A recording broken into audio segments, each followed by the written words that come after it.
Good afternoon, everyone, and thank you all for being here. I'd like to first recognize the other distinguished individuals who are here with us today.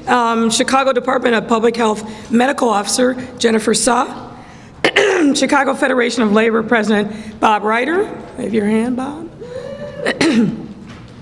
Alderwoman and Chair of the Workforce Development Committee, Sue Sadlowski Garza, see Sue, and her mom. And SEIU local members Eduardo Bedolla, there you go, and Juana Figueroa. Today, we have reached an important milestone in our journey on with COVID-19. Since the first day the vaccines arrived in our city last year in December, we've been able to feel the warmth of light at the end of a very long, dark tunnel. We started vaccinating with our healthcare workers in Phase 1A. And then a month later, at the end of January of this year, we began vaccinating our frontline essential workers and our seniors. And today, we are excited to expand eligibility to all of our essential workers and residents aged 16 to 64 with underlying medical conditions. And as I've said many times throughout the pandemic, equity isn't just part of our strategy, it is our strategy. And that's why I'm excited to announce that today, in partnership with the Chicago Federation of Labor, we're opening this vaccine site specifically for union essential workers. You can clap for that.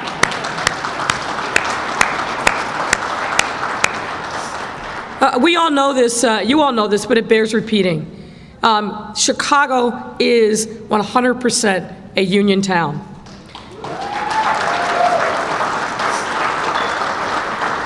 And it's our union essential workers that make up the backbone of the city. That's why we're especially proud that this unique partnership will create the first vaccine site in the nation run by the labor movement.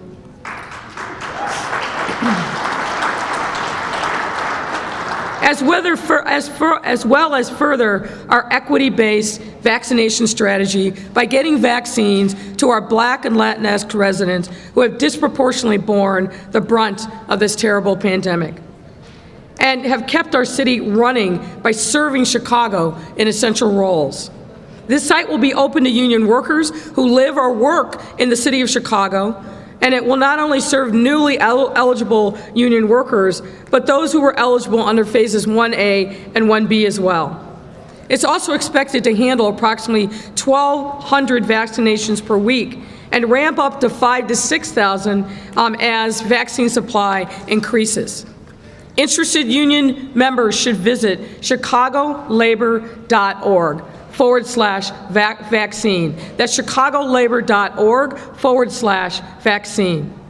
For over a century, unions have been trusted messengers with strong connections to our workers.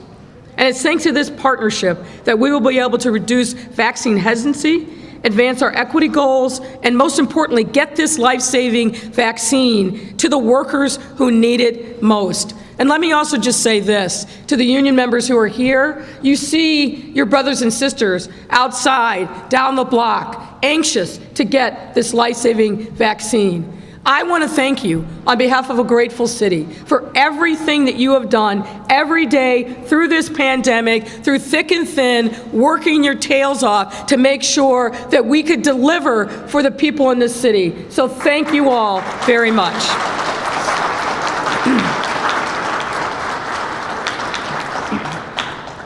And while Dr. Suh will go into more detail in a moment, I also want to take this time to emphasize to all of our residents what today's shift to 1C does and does not mean. What it means is that vaccine eligibility has now expanded to residents who have underlying conditions and all essential workers, and we will be eligible to continue vaccine for those who were eligible in 1A and 1B. What this means is about 84% of the adults in Chicago are now eligible to receive this life-saving vaccine. So if you are eligible under these early phases, and you did not take advantage of the opportunity, do not delay. The door is still open to you. Contact your healthcare provider or visit ZocDoc, that's ZocDoc, ZocDot.com/vaccine to get signed up. As always, continue to visit CDPH.gov/covidvax, where there is a vaccine finder to assist people who are eligible for appointments. Additionally, if someone you know who is eligible under these phases, please do whatever you can to encourage them to sign up and get the vaccine, and help them by taking them to a vaccine site. Now, what the shift to 1C doesn't mean is that we have enough vaccine at this moment to accommodate every single newly eligible person right away. We are bringing about 1 million more people into eligibility. We don't have 1 million more doses coming to Chicago, but we are hopeful that the federal government will make good on what they have told us, which is that more vaccine is coming and on the horizon. So what I will just say is, be patient. Be patient, because you will get your turn. We are determined to make sure that we get every single eligible person in the city of Chicago vaccinated, but it will take time. But be patient, and we will get there. And all those that are newly eligible under 1C will be able to make appointments in April or May. We are confident of that. This shift also doesn't mean that we should stop doing what we know works to prevent the spread of COVID-19. Yes, we are indeed making progress in our mission of vaccinating our residents, but we are not out of the woods yet by a long shot. Right now, we are seeing a troubling uptick in our case positivity and daily case rates. Folks, I just want to tell you, it was about 3 weeks ago that we were still on a downward trend, and we were seeing daily case rates in the 200s. Today, we're over 400 average new cases a day. And our percent positivity, which was the lowest that it had ever been in the pandemic, in the twos, is now back to 4% positivity. This is obviously a very troubling trend that is being driven by adults 18 to 39 who are primarily on the north and northwest sides of our city, in our Lincoln Park, Old Town, Dunning, and Portage Park neighborhoods. We've also seen a number of outbreaks involving younger people, among sports teams, and as a result of bar crawls. And let me be clear, it's not the playing of the sports or being at bars that is causing these outbreaks. It's the risky behavior in those settings that's creating the problem. Not wearing a mask, not social distancing. So folks, we've got to get back to what we know saves us, saves our family, saves people in our network, in our community. So to everyone listening in right now, and especially to our young people, please continue to remain vigilant and keep your guard up. The actions that you take now will impact what we can all do in the future. We don't want to be forced to take any steps back, or worse, close things down because we haven't done what is necessary now to remain diligent. COVID-19 is still here. It is still killing people in our city every single day, so we have got to remain diligent. We've got to maintain social distancing, avoid gathering in large groups, wash your hands frequently, and continue, please, to wear a face covering wherever you go. That's absolutely essential. With today's shift to 1C and the opening of this vaccine site, have the potential to propel us even further toward our historic post-pandemic recovery. And ladies and gentlemen of organized labor, let me be clear. When we talk about a recovery, that recovery has to include you, has to include putting people back to work and opening up opportunities that have been shut down as a result of the pandemic. We want to make sure that everyone who is ready, willing, and able to work has a job and an opportunity to do so. So with that, I'm thrilled that we are making progress in getting vaccine, but we've got to remain diligent so that our reopening and recovery is as robust as possible. And with that, I'd like to open or invite Dr. Jennifer Suh to say a few words. Doctor?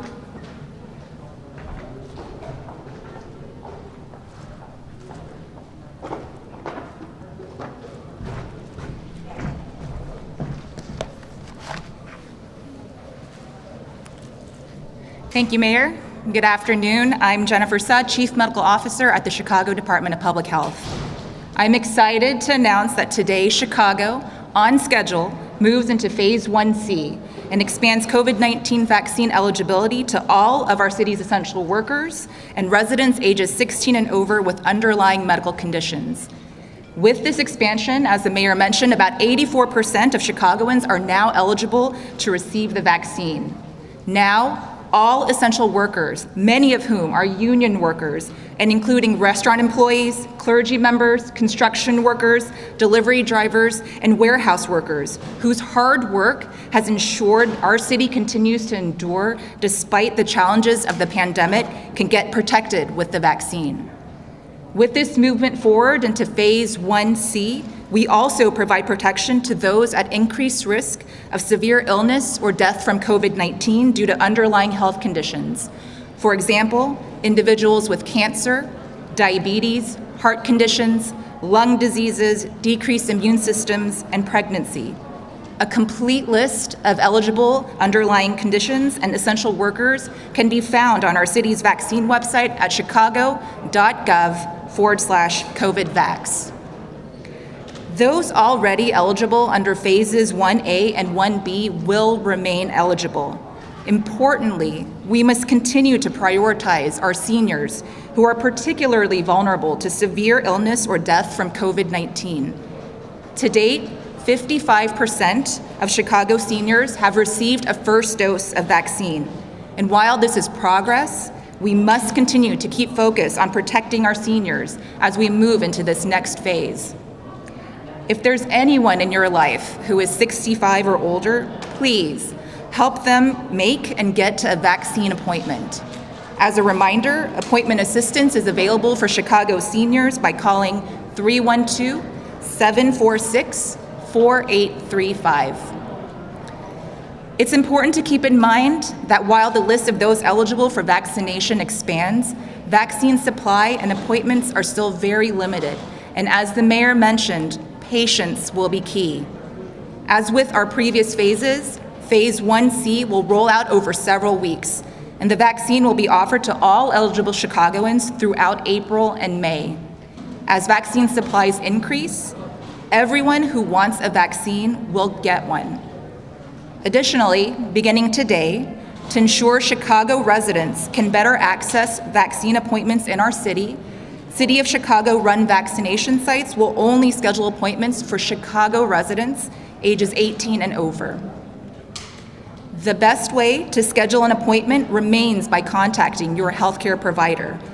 If you don't have a healthcare provider, you can go to zocdoc.com/vaccine or chicago.gov/vaccine finder to find a vaccine provider nearby.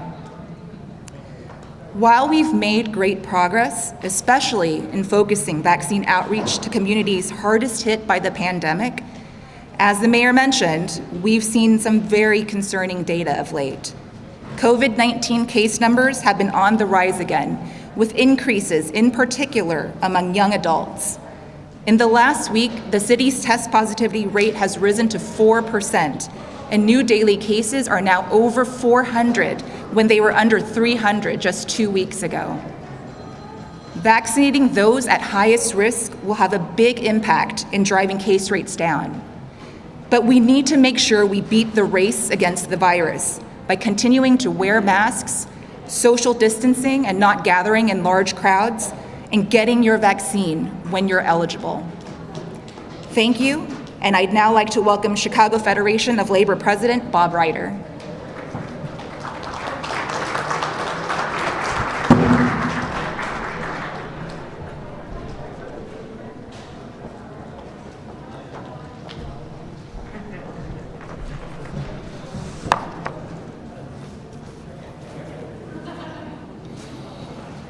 Thank you, Doctor. Good afternoon. My name is Bob Reiter, and I am president of the Chicago Federation of Labor. On behalf of the CFL's 300 affiliate unions, who represent 500,000 working women and men here in Chicago and Cook County, I want to welcome you all to the first in-nation vaccination center run by the labor movement for union workers. And You know, a bunch of you came here to get your shots today, probably didn't think you were going to get a floor show too. But what a better way to talk about what we're doing than to do it while we're actually getting the work done. And first I want to thank, in addition to the city and the mayor and CDPH, I want to thank my good friend now Osmond from Jewel Osco, all the pharmacists here that are putting shots in arms. They're members of Teamsters Local 727. And I also want to thank our partner in crime, Christina, from the Midwest Employee Benefits Coalition, who helped us coordinate and plan the event. And again, I want to thank Mayor Lightfoot and the Chicago Department of Public Health for their partnership in getting this facility up and running, and give a huge shout out to Operating Engineers Local 399 and their President and Business Manager, Pat Kelly, for welcoming us into their building again today. You know, every year, the Monday or the Wednesday before Labor Day, we would host a Labor Day luncheon, and we started that luncheon right here at 399. And who would have thought so many years later we would not be doing the luncheon, but we would be giving shots during a global pandemic, the second of which we've seen in this country in the last 100 years. And this past year has been incredibly difficult for everyone in our city. Union members have sacrificed their lives and their livelihoods each and every day of this crisis, either by risking their health and safety to go to work, or by being forced to stay home without a paycheck when they'd much rather be on the job. I've said this countless times, but I'm going to say it again. We owe these workers a debt of gratitude that may never be repaid. But today is a new beginning and a huge step forward out of the darkness of the past year toward a brighter future. This vaccination site is the first in the country that is run by the labor movement, specifically for union members. And yet again, Chicago is leading the way for the rest of the nation in standing up for working people, and we are truly proud to be part of that history. While we're on the topic of history, I have to mention that this year, 2021, is the 125th anniversary of the founding of the CFL way back in 1896. For 125 years, the CFL has fought for better wages, stronger workplace protections, and more safety on the job for working people in this city and beyond. We've seen it all in the last 125 years, from strikes to boom times, natural disasters to depressions. And again, like we did 100 years ago, we're facing a global pandemic. But through it all, no matter the emergency, there's one thing this city can count on. Chicago's union women and men will rise to any challenge to keep this city running. We've done it for the last 125 years, and we're going to do it for the next 125 years.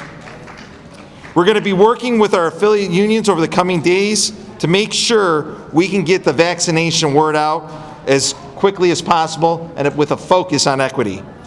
2/3 of our members are black and brown workers, and we must do everything we can to get this vaccine into arms as quickly as possible. Unions are a trusted messenger in promoting vaccine uptake for workers, and we are actively communicating with our members to make sure they understand the importance of getting this vaccine. For those union members out there, you'll be receiving word from your local as soon as we have appointment slots, but more information can also be found at chicagolabor.org/vaccine. Again, I want to thank the City of Chicago and Operating Engineers Local 399 for their partnership in getting this vaccination site up and running. Please stay safe. I have 100 of these at least. Wear your mask. This is the new fashion statement for the new decade. Wear your mask. There is nothing wrong with wearing a mask, and if you're here at the right time, I may even get you a CFL mask, union made here in the Chicago area.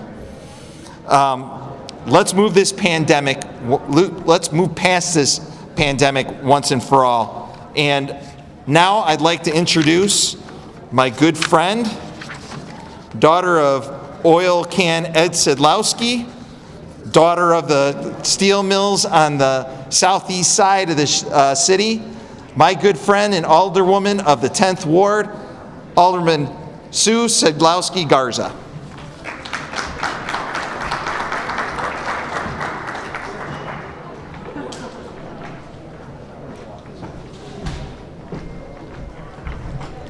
Thanks, Bob. I'm really proud to be here today to stand with the men and women across the city of Chicago that have kept this city moving. Our workers are the heartbeat and the backbone of our city, and it's important for us that we take care of them. So for them to be able to have a place to come that's run by and for union members is huge, because people trust their union. And when they say, my union's giving the vaccine, maybe I'll take it, it's a step forward, and it's a way for us to get out of this pandemic. I've talked to many of you today when I first got here, and we feel a sense of hope that we're getting a shot in our arm. But the mayor and Bob and the doctor are right. We cannot lose sight of what's important. It hurts my heart to think that the numbers are going in the wrong direction. We have to be diligent. We can't stop now. I want to thank Mayor Lightfoot, the Chicago Federation of Labor, the Department of Public Health, and the operating engineers, 399, for putting this together. This is such an amazing sight to see a place where union brothers and sisters can come for their vaccine. I don't think there's anywhere else in the city or even the country that is doing this. So a big round of applause for putting this together. I am very proud to introduce a brother in the struggle, Mr. Edward Bedoya, an SEIU Local 1 member who's here today to talk to us. And I want to tell you, Mr. Bedoya, thank you so much for everything that you've done to keep this city moving. Appreciate you very much, brother. Solidarity.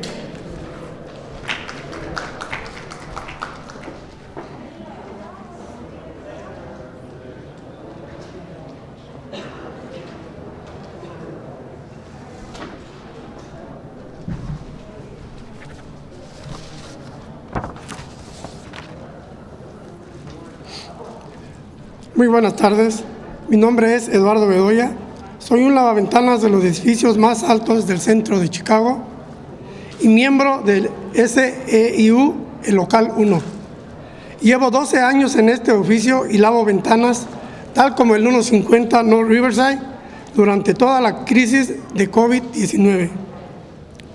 Vivo con mi familia en Brighton Park, uno de los barrios de Chicago que más han sufrido debido a la pandemia COVID-19.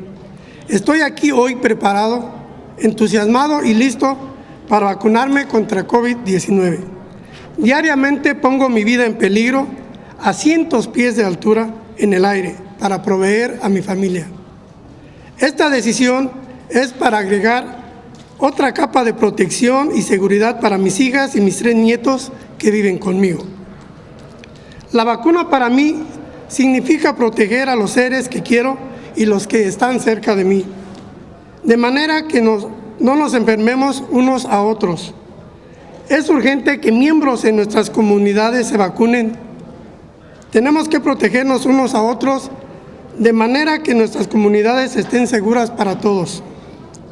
Estoy muy complacido de conocer a la alcaldesa de Chicago, Lori Lightfoot, aquí hoy. Les agradezco a la Federación de Labor de Chicago, CFL, y a mi unión SEIU Local 1, por tomar las medidas necesarias para garantizar que los trabajadores esenciales, como yo, de primera línea, puedan vacunarse contra COVID-19. Por su atención, muchas gracias.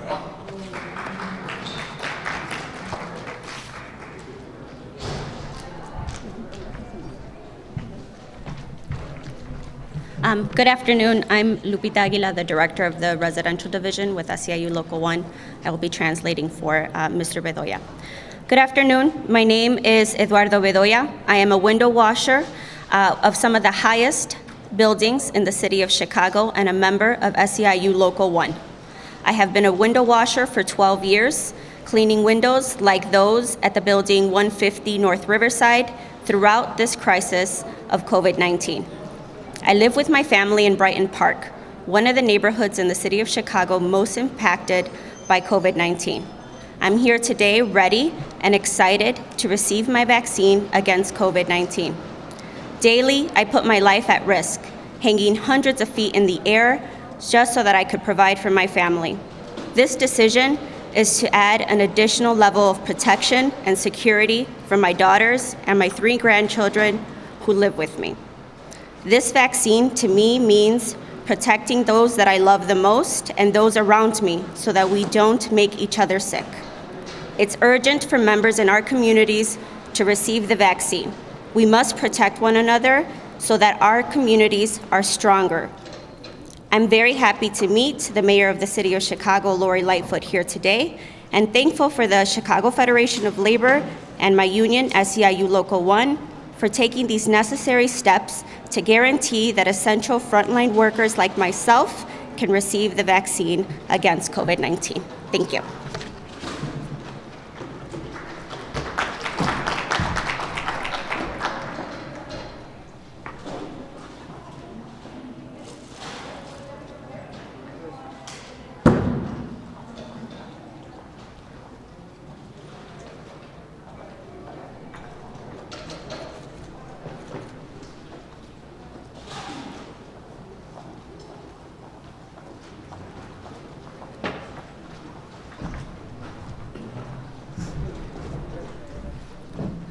When you hear the story of Mr. Bedoya and what he risked, literally life and limb every day, to be able to provide for his family, and how precious this vaccine is to someone like him, it really brings home the importance of how much we all need to do to make sure that we are really honoring his service and the sacrifices that he makes every day. So thank you so much for being here, and thanks to all the union workers for everything that you are doing to keep our city moving.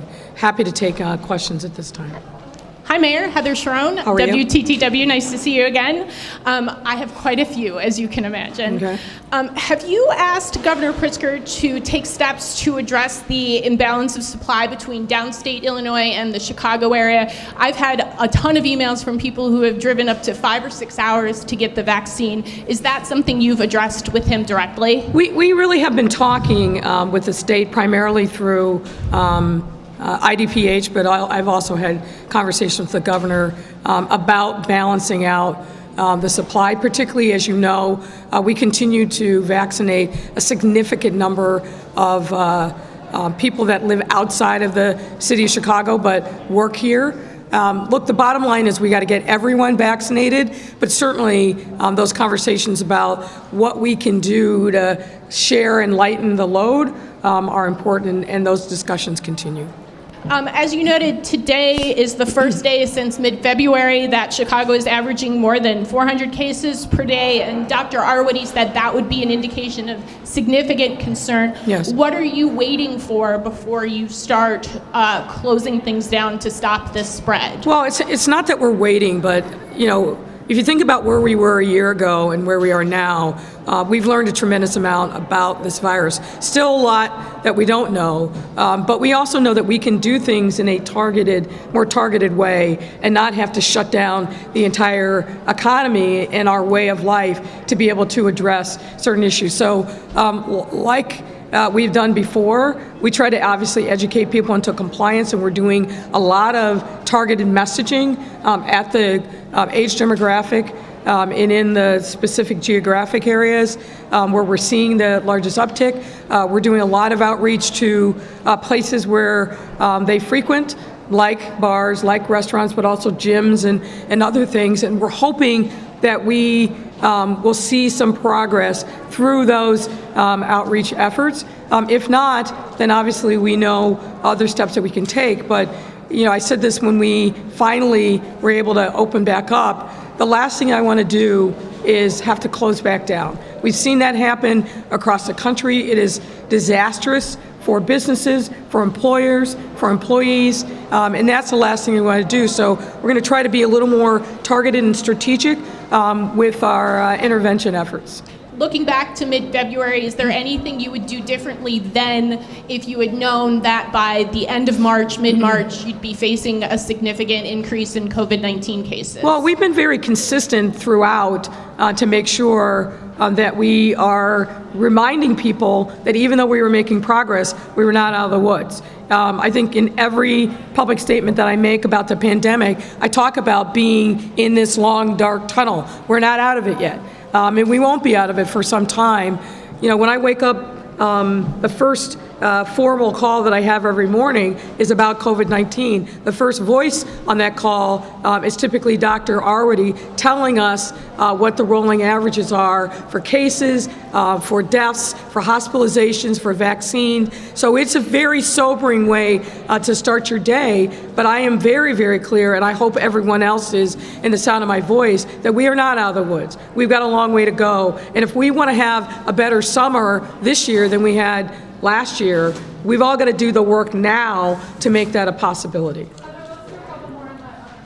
From Franz Spielman of the Chicago Sun-Times, you authorized a $500 million short-term borrowing to buy time for Congress to approve replacement revenue to cities and states devastated by the pandemic. Now that $1.8 or $1.9 billion is headed to Chicago, will you cancel plans to refinance that $1.7 billion in debt, which will return the city to the era of scoop and toss? We are looking at a range of different things that we will do. A significant portion of the monies that we're slated to receive are actually earmarked through specific grants, not unlike what we saw a year ago with the CARES Act funding. So we're going to get money for a lot of the public health work, and again, that's got specific strings to it. We're going to get funding for housing and homelessness and a number of other things that have very specific mandates on how those funds can be used. Obviously, we are getting discretionary funds, which we fought very, very hard to get. We are looking a lot at what happened in 2008 and 2009 when we had a similar but smaller scale economic meltdown, and making sure that we understand the past so that we don't repeat any of the problems. The city got a significant amount of money back then, spent it all on short-term fixes, and then was out of money and had to go to the parking meter deal, which we all know was a disaster and continues to be so for the city. And then after that money was quickly spent, had to have the highest property tax increase in the city's history. So we don't want to repeat that history. We absolutely want to look at ways in which we can address our structural fiscal challenges, but we also have people that are hurting all over the city. So striking that right balance, doing that in partnership with members of the City Council is something that we are continuing discussions about, but we haven't arrived at the specific formula that we will use in spending our discretionary dollars. But we've got to boost the economy. We've got to really give people, particularly those folks that aren't getting any and haven't gotten any monies from stimulus, like a number of our undocumented residents, we've got to make sure that we are using the money strategically to really kickstart the economy, but doing it in a fiscally responsible way. So we'll have more on that. I would expect it'll take us at least probably, first of all, we haven't gotten any money yet, and we're waiting on the Treasury guidance. So I would expect that we probably won't be taking a package to City Council at the earliest May, and it may not be till June. From Amy Jacobson from WIND Radio, is there an update on the status of high schoolers returning to some form of in-person learning that you can share with us? Yeah, I mean, we're working diligently on it, and our hope that at the start of the, very soon after the start of the fourth quarter, that we'll get our students back, probably in some kind of hybrid like we've done with pre-K through 8th grade. Go ahead, Craig. Hi, Mayor. A couple of questions. We're understanding that President Biden is going to announce this afternoon that by April 19th, 90% of Americans will be eligible. Is Chicago going to be on track to meet that? Because we haven't complied with the state opening up. We've been kind of a little behind in that. So I think I missed part of your question. To be eligible for? The vaccine. Well, as I said in my opening remarks, we don't have enough vaccine to be able to meet the demand, and I'm a firm believer that you can't create expectations that you can't fulfill. We've taken a gradual approach, which is consistent with the level of vaccine that we actually have been receiving. Our conversations with the Biden administration have been very promising. It's my hope that we're going to see an exponential increase so that April and May look a lot different, meaning a lot better with a lot more vaccine than what we've seen before, but we're not there yet. My colleague Sarah Schulte is wondering about a vaccine passport. Is that something that you're considering to allow people to attend bigger events? So that's something that's actually being discussed at the federal level, and we're certainly following those discussions. But would I be surprised at some point if venues, employers, other places say you got to show your vaccine card? There's some discussion about a national vaccine card. Obviously, there's a lot of privacy issues that have to be addressed before that becomes a certainty. I don't think we're close to that now, but that's been a discussion for some time. Mayor, Yeah. Loretto Hospital is Yeah. wrapping up its internal investigation. You had mentioned you'd like to see an independent investigation as well. Where does that stand? Well, my discussions with Loretto is that they were conducting an independent investigation. I think that they hired someone to do that. But the bottom line here is a couple things. Number one, Loretto's very important as a safety net hospital, particularly given the population that they serve on the west side. Obviously, they deviated from what I think is their core mission and what should have been the focus during this critical time period, which is driving vaccine exclusively to that west side population that's so in need and where we still have a lot of work to do to boost the numbers on the west side. I've had, I think, very productive conversations with members of the board, as well as the CEO, George Miller, before he was on his leave. We're committed to helping Loretto get it right because they're so important to the West Side community. But I'm anxious to see what the results are. This kind of drip, drip, drip in the media with a different story and all kinds of reports, that doesn't help them, but it also doesn't build confidence that they are a trusted provider of the vaccine, which I think that they understand. And with this new report today that a doctor took the vaccine to a private home and vaccinated between 10 and 15 people, is it time for George Miller to resign? Look, I don't think it's my place to tell Loretto what they should be doing with their personnel. They're going to have to make that decision themselves. But it's discouraging that there are so little controls on this precious supply of vaccine. And that's something that the board is absolutely going to have to deal with, which is why as soon as I heard the first story, I told them, do an audit, do it quickly, make it independent so it will be credible, but pardon the pun, rip the bandage off and come clean with what has happened with the vaccine that you were trusted with, so that it's not death by 1,000 cuts. And unfortunately, this thing has now lingered. I think we're in week 2 of this story. It's not helping anybody, and it's particularly not helping people have confidence that the hospital is doing what it's sworn to do, which is to really be a safe space for people on the West Side who need connection to high-quality health care. Mayor, a new study Yes, sir. puts the effectivity of the Pfizer and the Moderna vaccines at an 80% rate. Is there any, does the city has any idea of trying to start giving one dose of those vaccines to accelerate the vaccination process? So my understanding is that there, and I'm going to defer to Dr. Suh. There's some discussion about and some additional studies being done to determine whether one of those vaccines, one shot of the vaccines is sufficient. But I'll let Dr. Suh weigh in here. Yes, thank you. We are closely following all the new data coming out about the existing vaccines. At this time, we are still recommending 2 doses of the Pfizer and Moderna vaccines. That is what the emergency use authorization is for. But we are absolutely closely following the data, and if anything changes, we will let you all know. Thank you. Dr. Suh? Hi. Yes. Asked last Tuesday if Chicago is in a 3rd wave of COVID. Dr. Arwady said that she certainly hoped not, and that CDPH epidemiologists were continuing to look at the data about the upswing. Do you consider us to be in a 3rd wave of COVID right now? Can you give any update about that? Yeah, so we're certainly seeing a rise in cases. It's not to the point that we were seeing in November, but it's something that we want to closely follow. We're very concerned about what the outlook may be over the next 4 to 8 weeks. We still remain optimistic that if folks continue to do what they need to be doing with wearing masks, social distancing, not gathering, getting the vaccine when it's their turn, that we'll be in a better place in the summer. But closely watching the next few weeks because the cases have started to rise, as you know. Thank you. Okay, Mayor? I wondered if you could comment on the developments of Tribune Publishing. There's a Swiss investor, Hans-Jörg Wies, who said that he doesn't want the Tribune, which could, quote, increase the amount of truth to the American people, to go down the drain. Another investor today in Florida has said that he's willing to put up $100 million into it. It's a niche thing for Chicago journalism, but I wonder what your opinion is about it.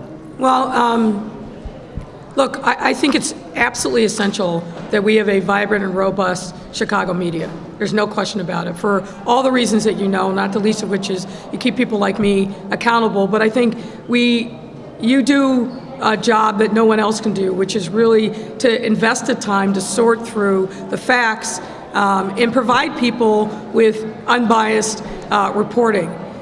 I have seen the developments over the course of the weekend about a new potential buyer for Tribune writ large, but specifically for the Chicago Tribune. I think that's a very interesting development.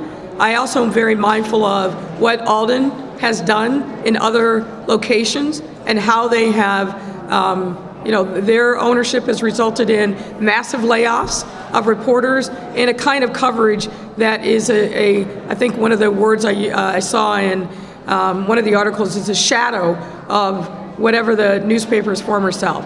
That's something that we don't want here in Chicago. So I'll keep following very closely the developments. My hope is that the Chicago Tribune will continue to be a very robust daily and digital reporting platform that is not stripped of its essential core services and reporters. And I didn't just say that because Greg is here. Thank you, everyone.